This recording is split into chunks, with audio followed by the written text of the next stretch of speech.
What are you doing? Oh, hello there, Aki.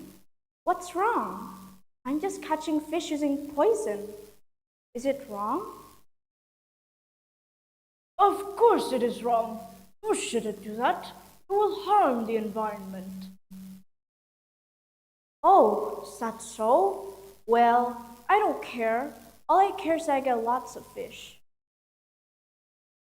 You, I'm gonna have to report this to the mayor.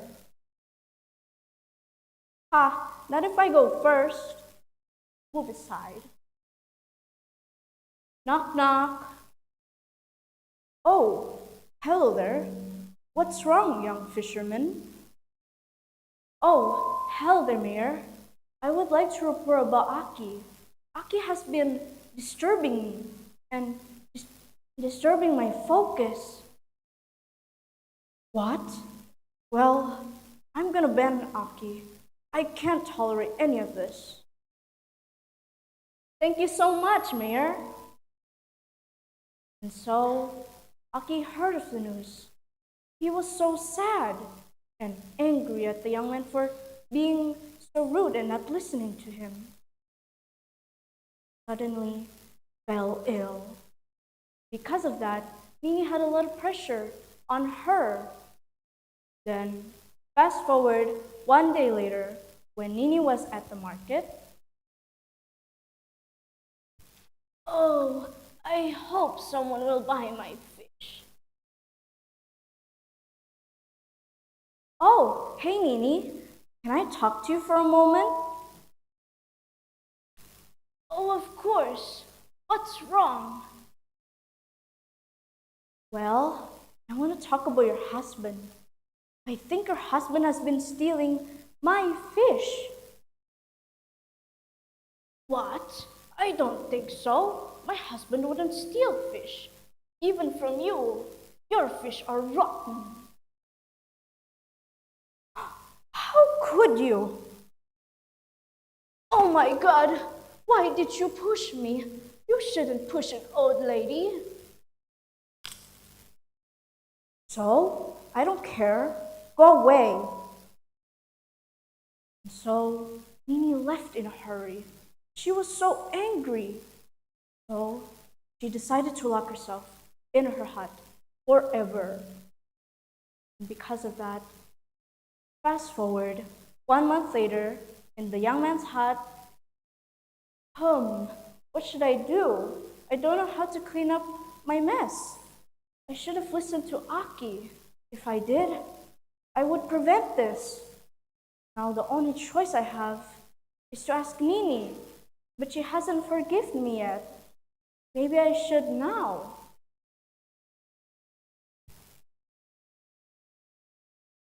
Knock, knock. Oh, hello there, young fisherman. What's wrong? Hello there, Nini. I want to apologize to you. And also, can I ask for a favor? Oh, of course. I am willing to forgive you. And what's this favor? This favor I ask of you is to clean up the ocean with me. Oh, I'm willing. Come on, let's go. So, Nini and the young fisherman went to the nearby beach to clean up. They did this for a very long time. Because of that, Nini has sadly passed away. And everyone in the village heard of it. So they wanted to honor Aki and Nini's legacy by naming the beach Beach Bagadur. And so, the moral value of this story that we should always be willing to forgive, always take care of our surroundings. Thank you.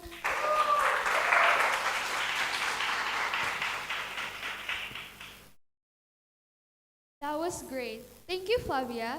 Next, we have Natani Wigunasakim from SD Estrada Wiyatasana.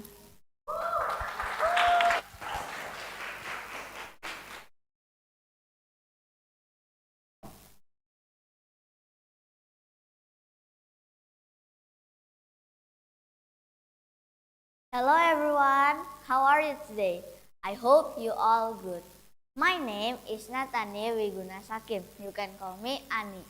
Today, I'm going to tell you a story from Kalimantan called The Crying Stone. I hope you enjoy my story. Let's start. Once upon a time, there lived Mak Jasa and her daughter Darmi in a small village in Borneo Island. Darmi was a beautiful girl, but she never helped her mother to work. She spent her time in front of the mirror to beauty herself and to admire her beauty. Mak Jasa worked to fulfill their daily needs. Darmi was also a spoiled girl. She always asked everything to her mother. But if her mother didn't fulfill what Darmi wanted, she would cry. This made her mother so sad. But somehow she still loved her daughter, so she tried to fulfill what Darmi wanted. One day, Darmi forced her mother to buy a new gown for her. At first, her mother refused Darmi's request because she didn't have enough money to buy a new gown for her. But Darmi threatened her mother, so her mother decided to buy a new gown for Darmi. Before going to the market together, Darmi reminds her mom, "Mom, I don't want to walk beside you.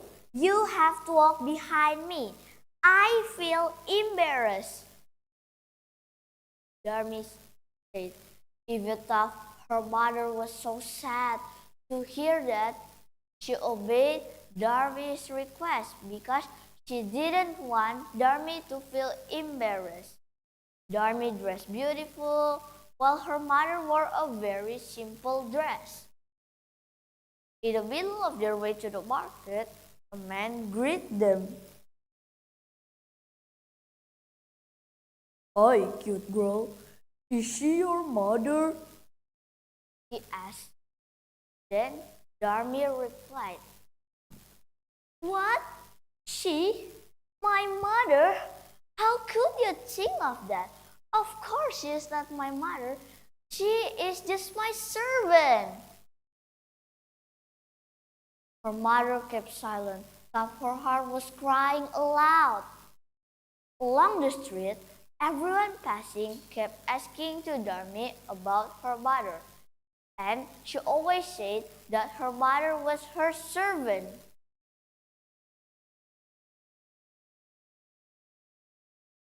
Then her mother hesitated patiently, and finally she could not bear to hear her daughter's answer. So she prayed to the God. "Oh Lord, punish my ungrateful daughter, please," she prayed. Suddenly, Darmi's leg turned to be a stone. The change came slowly. Knowing her legs had turned to be a stone, she screamed, "Ah! What's happened to my legs?" Then she realized that she had hurt her mother's feeling. She cried and begged for absolution to her mother. "Mom, forgive me! Please, Mom!" she begged. Darmi kept crying, but it was too late. The whole body eventually became a stone. Even though it already became a stone completely, people can still see her tears. That is the reason why it called the crying stone. Thank you everyone for listening. Goodbye and have a nice day.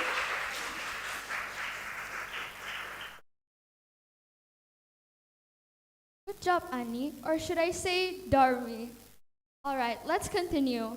Fourth, we have Luisa Andrea Anindicta Budigayatri from SD Santo Vincentius.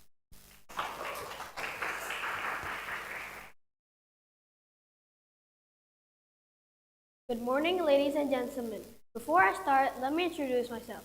My name is Andrea, and I am currently in the 5th grade from St. Francis School in East Jakarta. Today, I would like to share with you a story that is very popular among parents and kids. Story about story about a kingdom in Central Java many centuries ago. Please sit back, relax, and enjoy the story. Once upon a time, there were two Hindu kingdoms, Pengging and Kraton Boko. Pengging kingdom was led by a king named Prabu Damarmoyo, who had a son named Bandung Bondowoso. Meanwhile, Kraton Boko was led by a cruel and easily angry king named Prabu Boko. However, Prabu Boko had a very beautiful daughter named Roro Jonggrang. One day, Prabu Boko sent one of his servants, Pati Gupolo, I want reform and have control over Pengging kingdom. I want to be the strongest king in this land. Mwahahaha. All right, your majesty, I will execute your command. Then a war broke out between Pengging kingdom and Kraton Boko, where in that war, Prabu Boko died. Roro Jonggrang was very sad. But then Bandung Bondowoso and his soldiers came to Kraton Boko and saw the beautiful girl. Oh, beautiful lady, who are you? I am Roro Jonggrang, the daughter of Prabu Boko. Is that you who have killed my father? I'm so sorry, Roro Jonggrang. I didn't mean to. Roro Jonggrang, would you be my queen, please?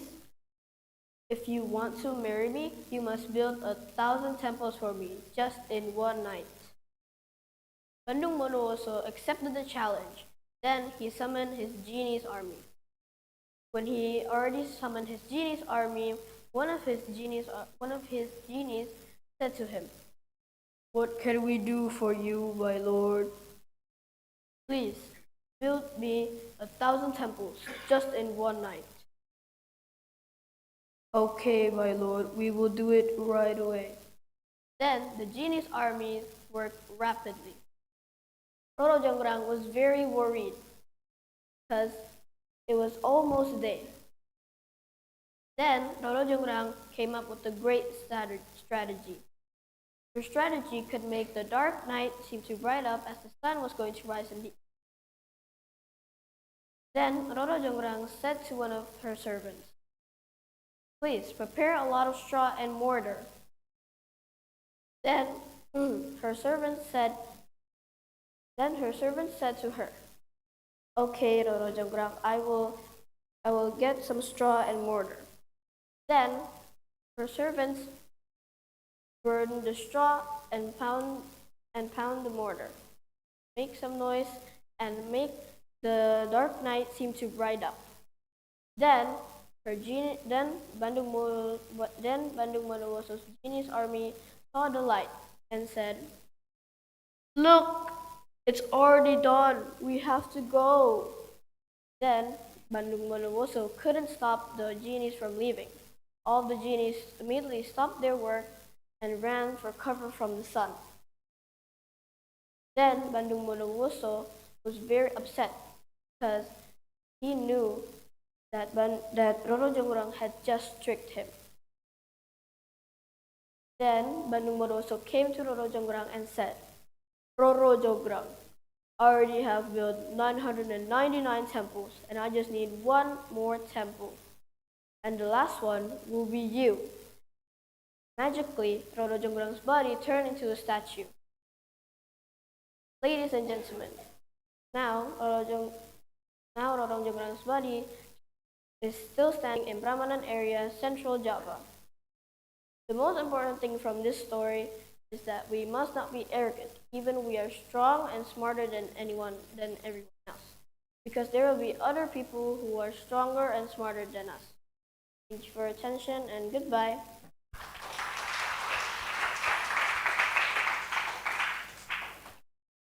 Thank you, Andrea, for that wonderful story. Now let's give a round of applause for Leilani Lucretia Maria Peniwatun from SD Strada Wiyatasana.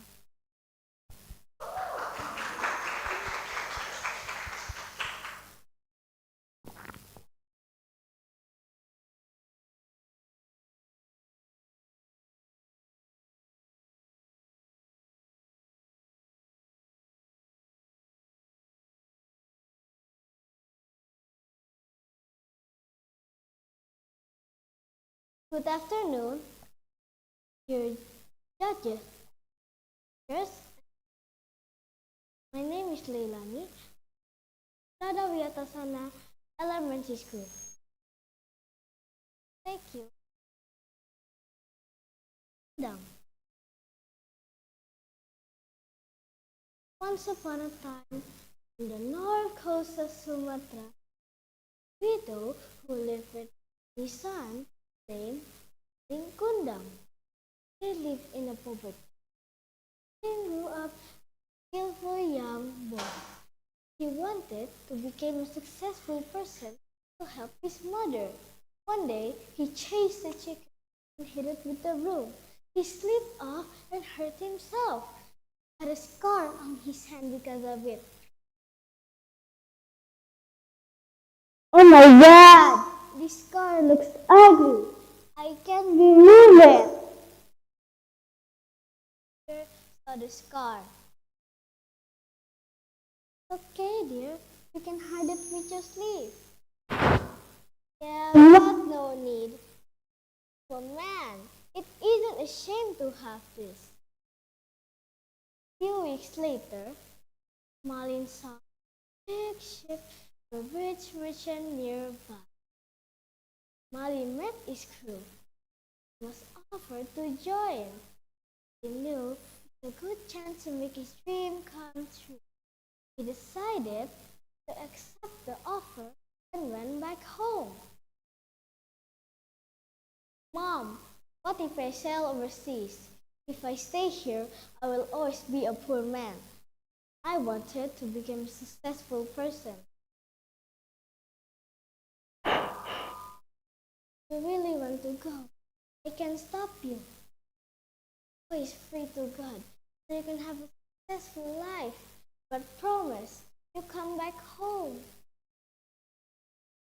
The next morning, Malin was ready to go.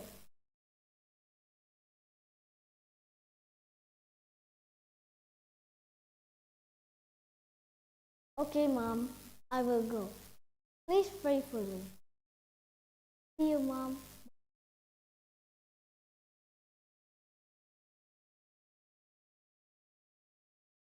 Okay, Malin, please take care of yourself. See you, my son. Bye. Malin was traveling by sea with one of the rich merchants that he met before. They went to many places. Many years after, Malin has become a rich merchant and married a beautiful girl. Many years, for several years without any news from Malin,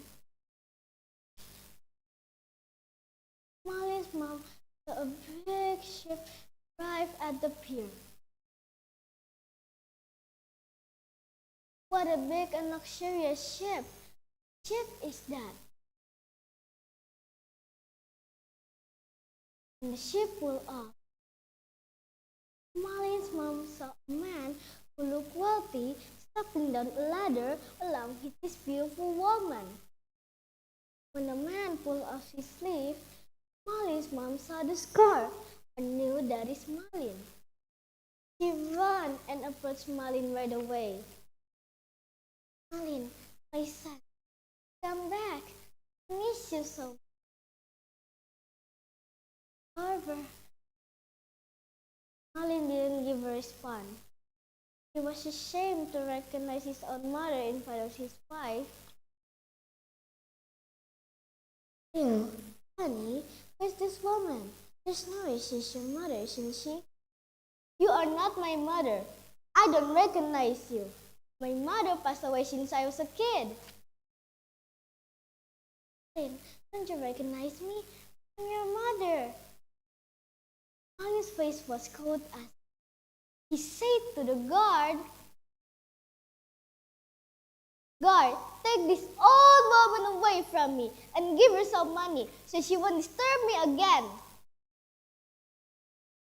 Malin, my son, why do you treat me like this? How could you? Go, you owning me and my wife. Malin's mom's heart was broken. She felt very disappointed in her son. Malin, you ungrateful son! Oh God, is he really my son? I curse him into stone! Suddenly, the wind was blowing so hard. A storm came, shook the ship and Malin. What happened to my body? I cannot move my body. This must be a curse. Anyone help me! Mom, I'm sorry. Please forgive me. I'm really your son. Ah!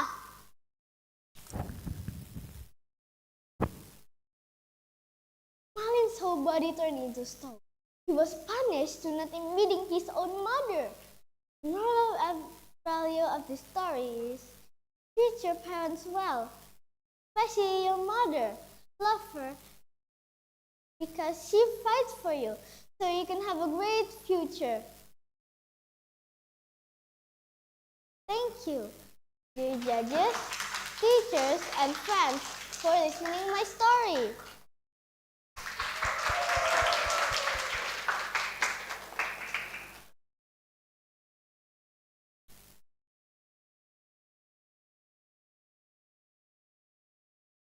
Thank you, Leilani. And last but not least from me, we have Austin Harabisok Sipahutar from SD Santo Vincentius.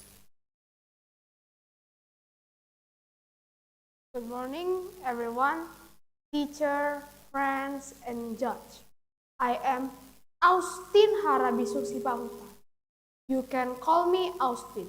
I am a sixth grader student from Santo Vincentius Elementary School. Today, I'm going to tell you about the legend of Rawa Pening. Hope you enjoy!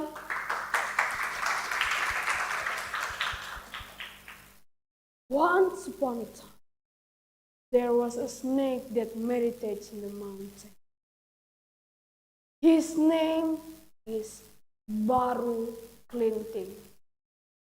He is so big that when he meditates, his head was at the top of the mountain and his tail was at the foot of the mountain.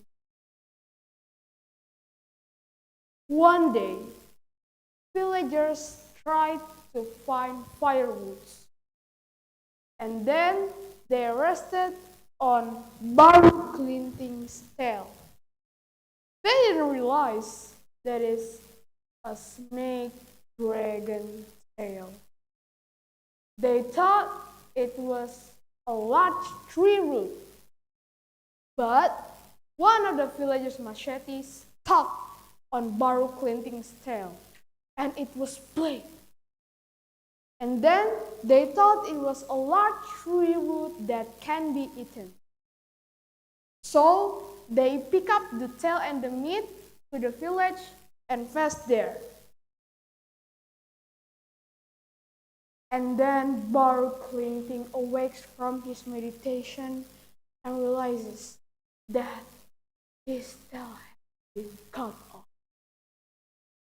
So Baru Klinting transforms into a skinny little boy. And then he walks towards the village. And then Baru Klinting sees all the villagers are fasting. And Baru Klinting wants food and drink from them. Please, sir or miss, help me. I'm starving right now. But none of the villagers want to give Baru Klinting food or drinks. So Baru Klinting walks to the edge of the village. At the edge of the village, there's a poor widow there and see Baru Klinting and feel sorry for him. And then the poor widow gave Baru Klinting's drink and ask him to stop. Little child, you are so starving and look like that. You can stay at my house. And then Baru Clinting said this. Ma'am, you are a nice widow. Next time you hear a roar, go up to your wooden rice mortar and pick up your rice ladle. And then the poor widow surprised and say something to Baru Clinting. Are you serious right now, little kid? And then Baru Clinting said, yes, ma'am, I'm serious. And then the poor widow believed Baru Clinting, and Baru Clinting walks towards the village. Baru Clinting put stick on the ground and said, can any one of you pull out this stick? And then one by one villager tried to pull out the stick, but no one can pull it out. And then Baru Clinting come to the stick and pull out it effortlessly. Suddenly, there's a water came out from the hole.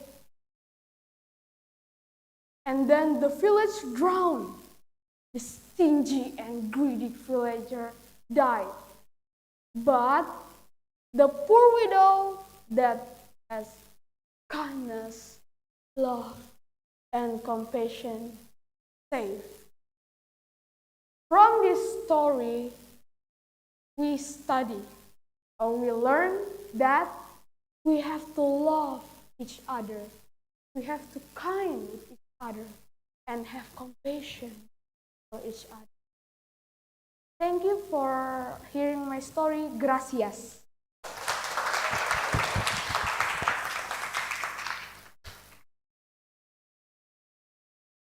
For our seventh participant, we have Keo Mikael Hermawan from SDS Kupu Kupu. Let's give them a warm round of applause.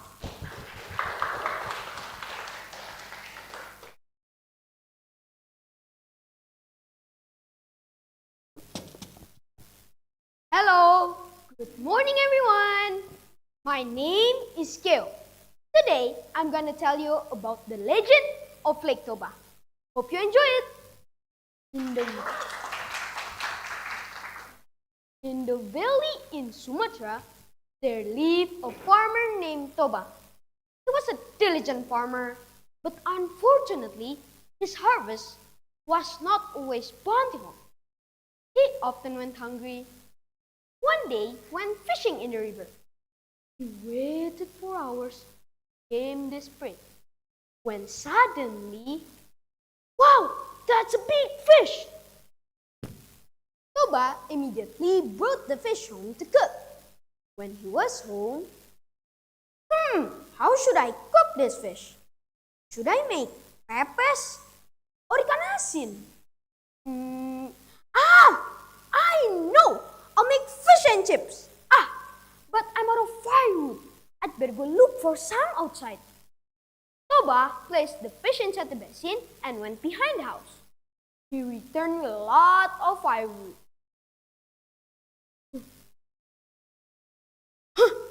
Where's my fish? I don't care. I got something better. Gold! Other than gold, he also found a tall, beautiful woman in his room. Who are you? Why are you in my room? I was the fish you caught and the gold coins from my scales. How did it happen? I was cursed into fish by God, but thanks to you, the curse was broken. A few months later, Toba started to fall in love with her. My dear, you are so beautiful. Will you marry me? I'll be very happy to be a wife, but I have one condition. If we get married, never bring up my origins as a fish. Never! Is that it? Easy peasy lemon squeezy. I can do that. After months living as a married couple, the woman got pregnant. They were blessed with a son named Samosir. Samosir grew into a naughty and lazy kid. He only liked to play. Samosir, go and help your mom. Don't play all day long. No, I don't want to help, Mom. I want to play. Ah, such a lazy kid. One afternoon, Samosir was asked to deliver food to his dad who was out in the field. Okay, Mom, I'll bring it to Dad. Thank you, dear. But on his way, he played with his friends instead. He did something terrible too. He ate his father's food. Out in the field, Toba was starving and could not continue. From the distance, Samosir came running to Toba. Where have you been, son? I'm starving. I've been waiting for you for hours. I'm sorry, Dad. My friend asked me to play together earlier. Now, where's my food?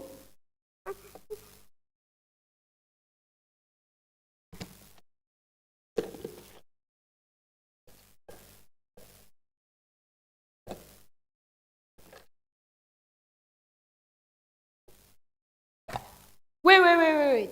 Where's my food? Why are there only the leftovers? Did you eat my food? I'm sorry, Dad. I ate all of your food. Oh, how dare you, you little fish? What do you mean, fish? Your mom is a fish, so you are a fish as well. Mom's was a fish? No! Toba didn't realize he broke his promise to his wife. He accidentally told Samosir about his wife's past. Then Samosir came running to his house and told everything to his mom. Now run up to the hill and save yourself. Okay, Mom. The sky went dark. There were a lot of lightnings in the sky. God suddenly appeared. The woman jumped towards Entite and became a fish again. Toba was shocked. He was swept away by the flood and sank. Soon, it flooded the entire valley. It left only the hill where Samosir had hidden, and Samosir became an island. So, the moral of the story is, we have to keep our promise because it shows our integrity. And also, we have to love each other, especially our family. Thank you. Have a nice day.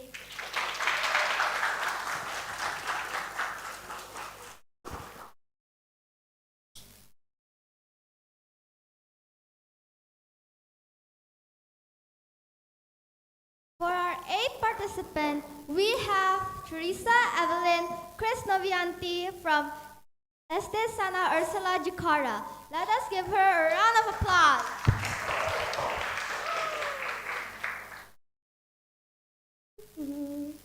Oh no, I stepped on a rock. But this rock reminds me of that one story. I wonder. Oh yeah, Malin Kundang. Good morning, teachers, parents, friends, and honorable judges. My name is Teresa Evelyn Krisnovianti from St. Ursula Elementary School. Do any of you know a story called Malin Kundang? Well, today I'll be telling you the story of Malin Kundang. Ladies and gentlemen, my name is Evelyn and I hope you enjoy. Once upon a time, in a small old village, lived a boy named Malin and his mother in a small hut. Malin was a really naughty boy, but was excellent at fishing. Every afternoon, he would come home with a bucket of fish, and his mother would always cook him his favorite food, stir-fried fish. What's your favorite food? Back to the story. Malin dreams to be a wealthy and successful young man, until one day, he had to work to another island, not far from his hometown. As Malin was packing up his stuff, his mother asked, Malin, are you really going to leave me alone in this spot? Yes, Mother, I'll be going for my own good. One day, when I'm wealthy and successful, I will always visit you anytime I can. Malin's mother replied with a smile on her face, knowing her little boy has matured.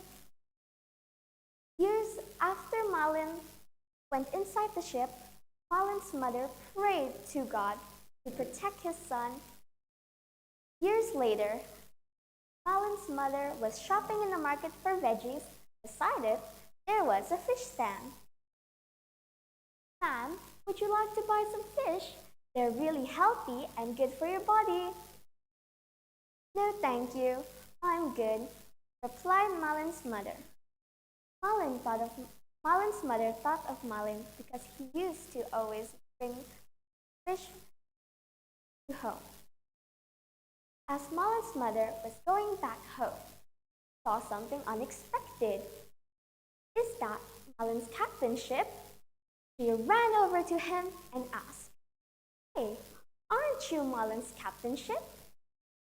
"Oh yes, aren't you Malin's mom? Haven't seen you in a long time."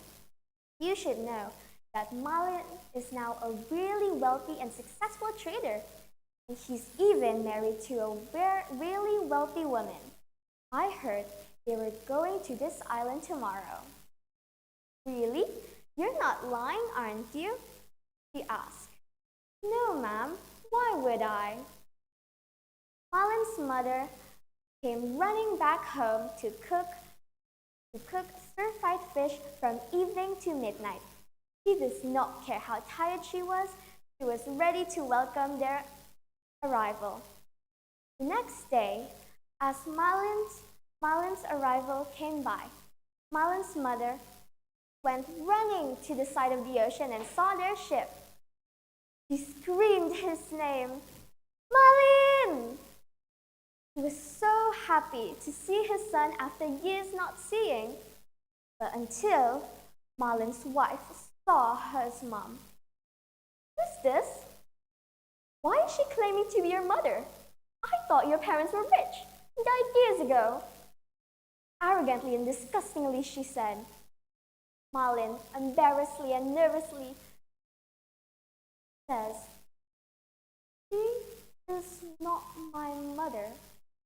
I don't know who she is. I think we went to the wrong island. Let's go back to the ship." They both went back to the ship. Malin's mother went home crying of sadness. She prays to God for help and cursed his son into a stone. Their journey went by to another island, but their journey was blocked by a giant and heavy storm, leading his crew and his wife died, leaving Malin alone in a stranded island. He begs and pled for help to God, but it was too late. He turned into stone. And that, my friends, was the story of Malin Kundang. But Evelyn, what could we get from that story?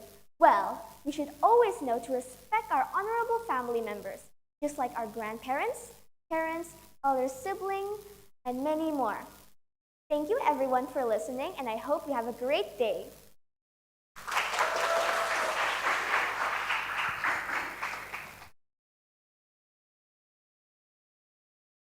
Thank you so much, Evelyn. Okay, so for our 9 participants, we have Eleanor Anigia Ritwan from Este Santa Teresa. Let's give her.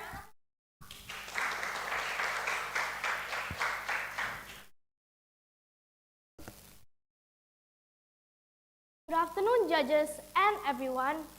I am Eleanor, grade 6 from St. Teresa Elementary School.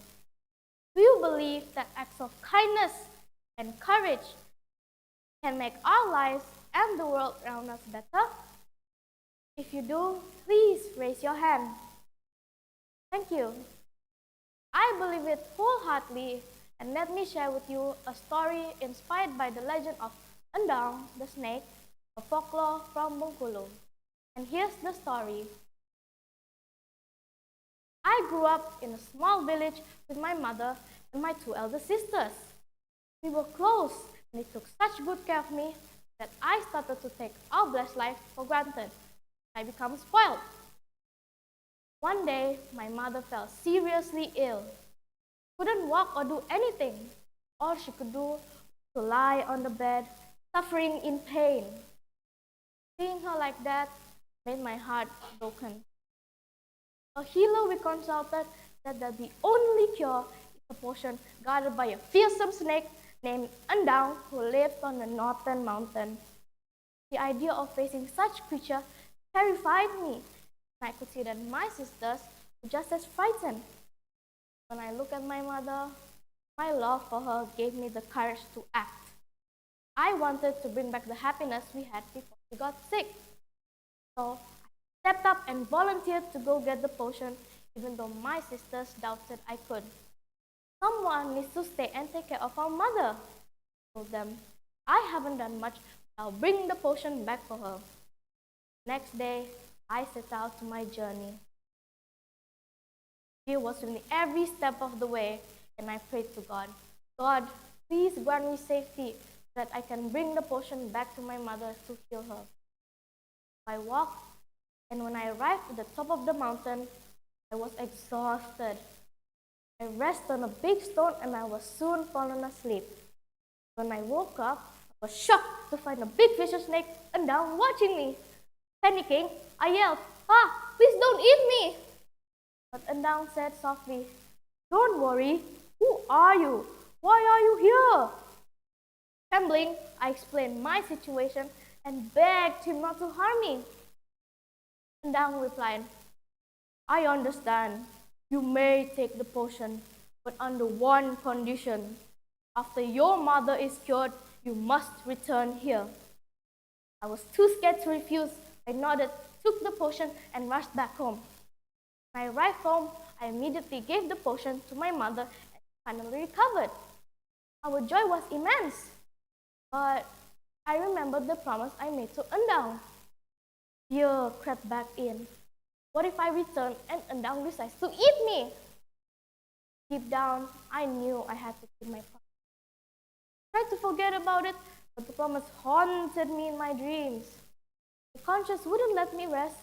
The next day, I decided to return. When I arrived, it was dark. I couldn't find Endang. Instead, a young boy greeted me with a cheerful smile.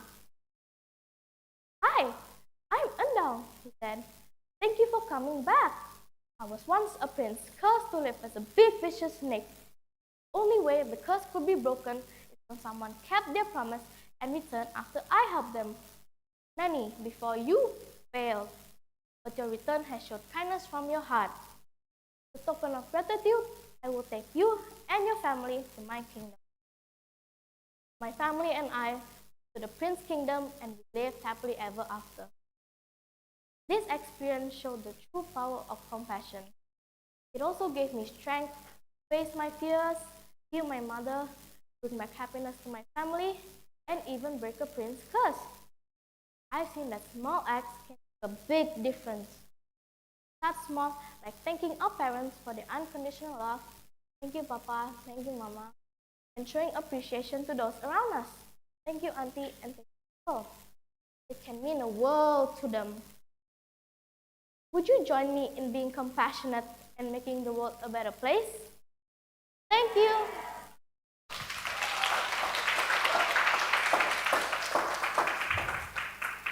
Thank you, Eleanor, for your beautiful message. Now, for our 10th participant, we have Sean Jonathan Sitinjak from SD Tarakanita 4. Let's give him a round of applause.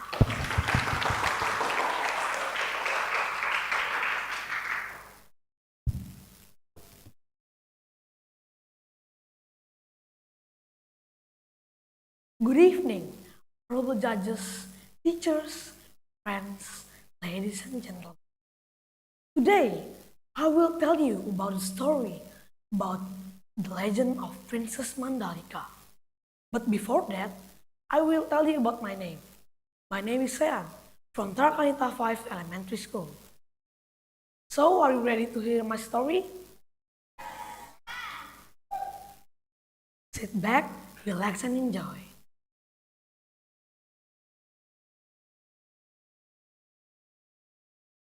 In the kingdom of Lomba in Indonesia, there was a beautiful and wise princess named Mandalika.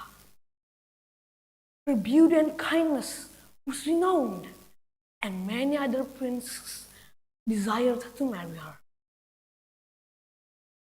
However, Princess Mandalika's heart was filled with love for her people, and she deeply concerned about their well-being.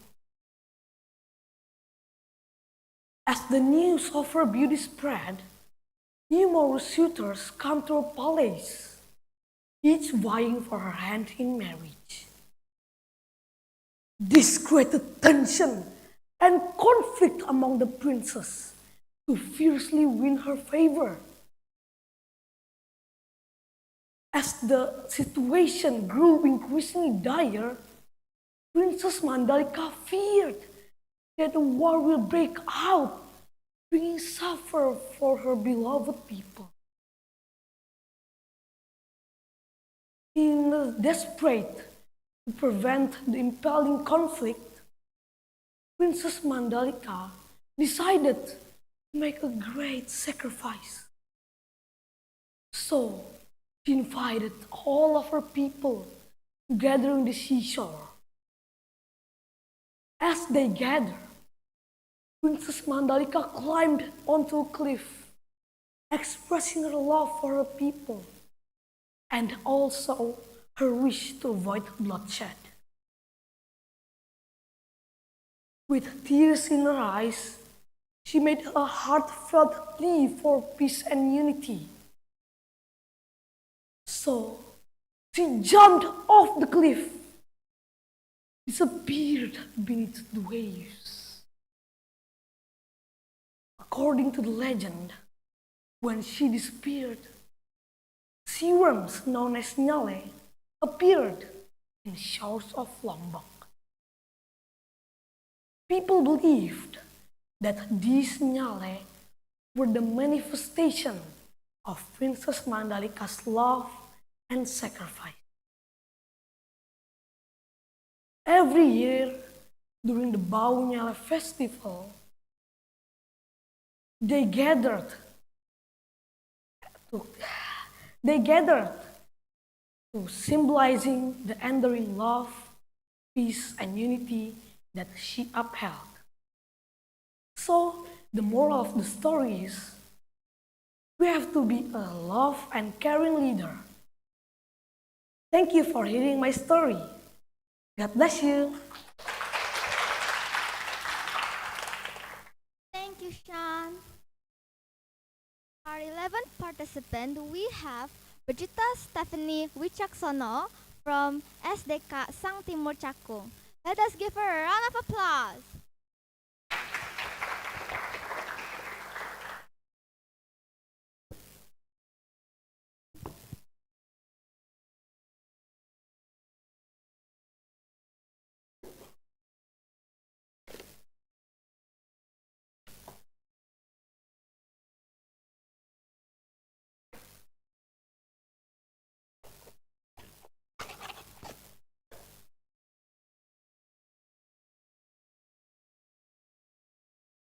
Hello everybody, how are you today? First of all, let me introduce myself. My name is Brigita Stefan Coksono. I am in the 6th grade of Sang Timur Cakung Elementary School. Today, I would like to tell you a story. Before, I want to sing a song. Sinangga tulo, tulo atulo, sinangga tulo, tulo atulo, sinangga tulo atulo, sinangga tulo atulo. Does anyone know the song? Correct. It is Atula song. And I would like to tell you a story from North Sumatra, legend of Danau Toba. Long time ago, in a village in North Sumatra, there lived a farmer named Toba. He's a farmer and fishes in the river near his house. Unfortunately, that day there is no fish that he was caught. Finally, Toba decided to go home, but suddenly the hook was pulled to the bottom of the river because he felt It was so heavy.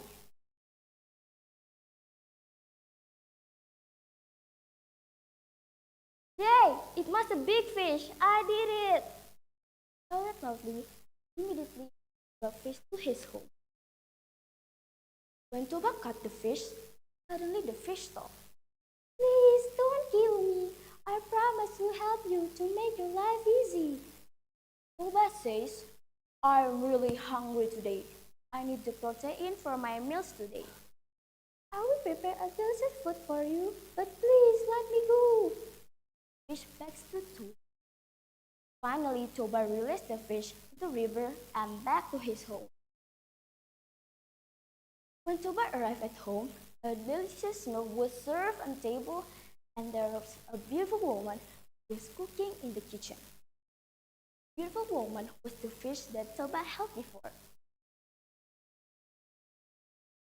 Time has passed. Toba married that woman because of her kindness and her beauty. The woman agreed and gave Toba one condition. Don't ever tell anyone where I came from. Born to our children later. Promise?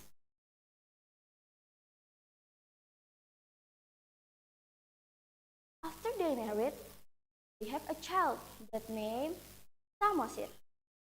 They live happily, but Samosir grew up as a lazy child and a little naughty child.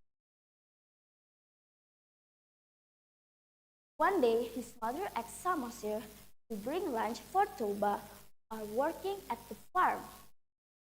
But on the way, he feels hungry and eats his father's lunchbox. On the other side, Toba is still waiting his lunch that was brought by Samosir. When Samosir arrived, he gave Toba his lunch, which only had rice left.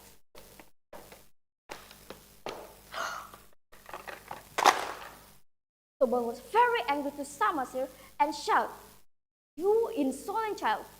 How did you give your father leftover rice, you son of a fish? Samosir went to home while crying to meet his mother. Samosir told his mother, His mother was shocked. She asked Samosir to run to the valley, and suddenly the rain fell down very heavy. The woman jumped into the river and turned into a fish. A few moments later, the river overflowed. Toba was scared. He remembered the promise he broke. The river continued to overflow, flooded up until it became a lake known as Danau Toba. The important message from this story are 1. Love your child as the way they are your precious thing. 2. Don't get angry easily. Thank you for attention. Have a good day. Goodbye.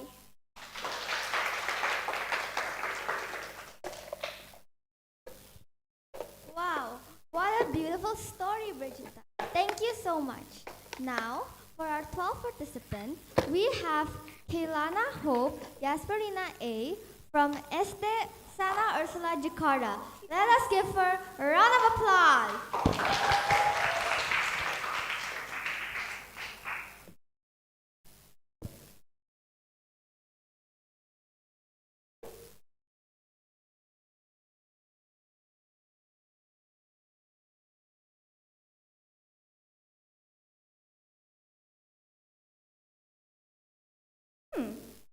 Garlic and shallot.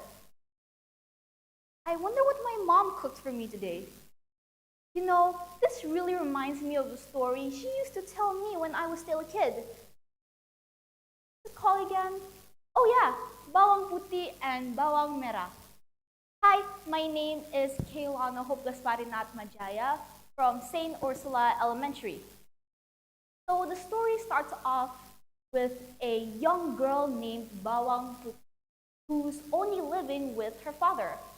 One day, her father wants to remarry a widow with a child who conveniently has the name Bawang Merah. Things went well in the beginning, until one day, Bawang Puti's father fell ill and passed away shortly after. And that's when the table started to turn for Bawang Puti. You see, ever since then, Bawang Mera and her mother started to treat her horribly. They made her do all different kinds of chores. Though it was tiring, Bawang Puti endured it anyway. One day, Bawang Mera told Bawang Puti to clean up a pile of dirty clothes in a nearby river. So Bawang Puti did what she was told and washed all the clothes. But after she finished washing, however, she was shocked to realize, my sister's piece of cloth is not in here. Panicked, she stood up and frantically looked all over the riverside, trying to find it, until she stumbled across a small hut. She knocked on the door until an old lady answered it. Bawang Puti then explained how she lost her sister's piece of clothing and asked the old lady to help her. I can help you, but if you're willing to stay with me for a week, helping me do all my chores. So, without any hesitation, Bawang Puti happily agreed and stayed with the old lady for a week. He did all the chores without any trouble because, you know what, she's been doing it all the time back at her house. And the old lady seemed very impressed with her. My old lady, you did a wonderful job this week. So, as I promised, I found this piece of cloth of yours. And I also have something else for you. Choose one, my dear. Bawang Puti refused at first, but the old lady kept insisting. So she said, well, if you insist, I'll take this one. Thank you, Granny. She hurriedly went back home where she was greeted with Bawang Mera and her mother. Where in the world have you been? We are hungry and we need you to cook for us right now. So Bawang Puti went to the kitchen and that's when she decided to cook the small pumpkin the old lady gave her earlier. But just as she cut it open, inside of it was sparkling jewelry. Bawang Mera and her mother had happened to also catch a glimpse of it and demanded Bawang Puti on how she got this magical pumpkin. So after Bawang Puti explained about the old lady, her mother turns to Bawang Mera and said, Bawang Mera, I want you to go to this old lady and get me a bigger pumpkin now. So Bawang Mera hurriedly went to the riverside and found the lady and asked her to stay and asked her if she needed help with her chores. So Bawang Mera stayed there for a week. But guess what? She didn't do anything. She just sat there because she never did chores all her life. So after a weekend by, the old lady said, Okay, young lady, since you helped me with my chores, here's 2 pumpkins. One big, one small. Choose one. I'll take the big one. She snatched the pumpkin and ran back home to her mother. After she got home, her mother and Bawang Mera hurriedly went to the kitchen to pry it open. But just as they opened it, inside of it, it wasn't as expecting. It was a pack of venomous animals. They both screamed for help. And just when Bawang Puti helped them, that's when they realized they were really bad to Bawang Puti and asked her to forgive them. So, what can we learn from this story? Well, forgiveness, perseverance, and finally serve and return.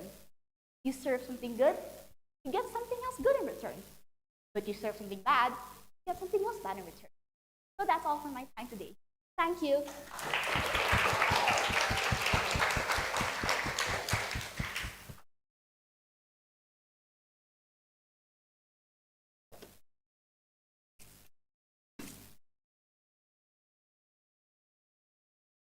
Thank you so much, Kilana. For our last participant, last but not least, we have Javelin Myron Prastomo from Este Tarakanita 3. Let's give him a round of applause.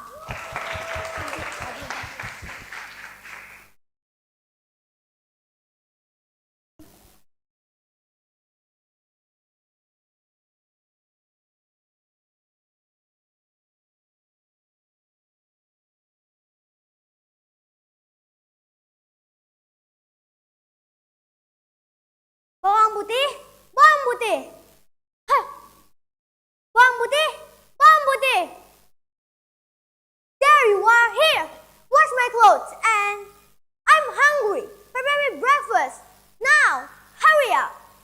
Hello everyone. Have you ever known this story before? Wait. Let me introduce myself first. I'm JJ from Tarakaita Elementary School, grade 5. Now, I want to tell you a very interesting story named Bawang Merah and Bawang Putih. Okay, let's go. A long time ago, in a nice quiet village, there lived a wealthy merchant. The wealthy merchant had a daughter named Bawang Putih. Sadly, Bawang Putih's mother had died since long ago. One day, when Bawang Putih's father came after work, he brought a woman and her daughter. He wanted to marry this woman. So now, Bawang Putih has a stepmother and a stepsister named Bawang Merah. Every day, when Bawang Putih's father went to work, her stepmother and Bawang Merah would treat her like a servant. She cooked, cleaned the house, washed clothes, and even find firewood in the forest. If Bawang Putih's work went wrong, her stepmother will punish her by not feeding her. Every morning, Bawang Merah and her mother were shouting, "Bawang Putih, clean my room! Bawang Putih, wash my clothes!" One day, when Bawang Putih's father came after work, he felt very sick. But God decided differently. Bawang Putih's father died. Father, please, don't leave me, Father, please. Come back, Father, please, I need you. When Bawang Putih wept and cried, her stepmother and Bawang Merah were excited because all the property and the house of Bawang Putih's fathers now belonged to them. One day, Bawang Putih went to the river to wash some clothes. She was sleepy and hungry. Then, Bawang Putih didn't realize that her stepmother's favorite scarf was gone. When she put the clothes at the laundry basket, she was surprised. Her stepmother's favorite scarf was gone. Then Bawang Putih decided to follow the scarf down to the river. On the way, she found a farmer washing his cow. "Excuse me, uncle, did you find my mother's scarf?" "Scarf? Oh yeah, I saw it. It was picked up by an old grandma. Her house is up the mountain." Bawang Putih headed up the mountain. In there, she found a wooden house. "Knock, knock. Excuse me, Grandma, did you find my mother's scarf?" "Oh, hello, dear. What is your name? Come in." If Bawang Putih want the scarf back, Bawang Putih must help Grandma all day. She cooked, cleaned the house, washed clothes, and find firewood in the forest. For Bawang Putih, all of this work was easy because she was used to it. After working all day, it was time for Bawang Putih to go home. On the table were two pumpkins, big and the small one. Bawang Putih chose the small one. But the grandma has made a promise. Bawang Putih don't open the pumpkin until she go home. Arriving at home, Bawang Putih was called by stepmother and Bawang Merah. "Where have have you been, Bawang Putih? Why didn't you ask for my permission first? I'm sorry, Mother. Enough, Bawang Putih! When on your excuse? Then the stepmother saw the pumpkin that Bawang Putih brought. Huh, what is this? Here, cook this pumpkin. You're stopping. Where did you get all of the jewelry? Then Bawang Putih told him everything about the pumpkin. The next day, Bawang Merah and her mother went to the river. They did the same thing like Bawang Putih to wash away the scars. And if they want the big pumpkin, they must help Grandma all day. And they got what they want, the big pumpkin. On the way, they did not obey the advice of the grandma. They split up the pumpkin, but they're full of surprise. It's not an expensive jewelry inside, but venomous animals such as snakes, scorpions, and spiders. Ah! What is this? Where's all the jewelry? Ah! They bite me. Ash, Mom! They bite me too. Help me. What should I do? Because they are in the middle of the forest, no one came to help them. Bawang Merah and her mother died. The moral of the story is we have to respect others and treat others with kindness. Bawang Putih kindness helped her to her success, meanwhile Bawang Merah dishonesty leads her to her downfall. Thank you for listening.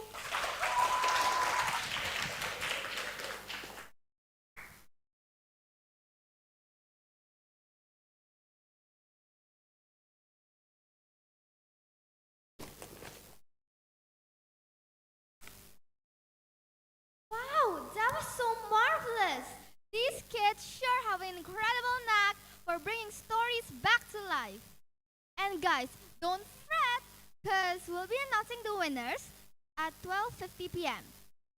Grab a snack, stretch your legs, and make sure to come back here to see who takes home the prizes.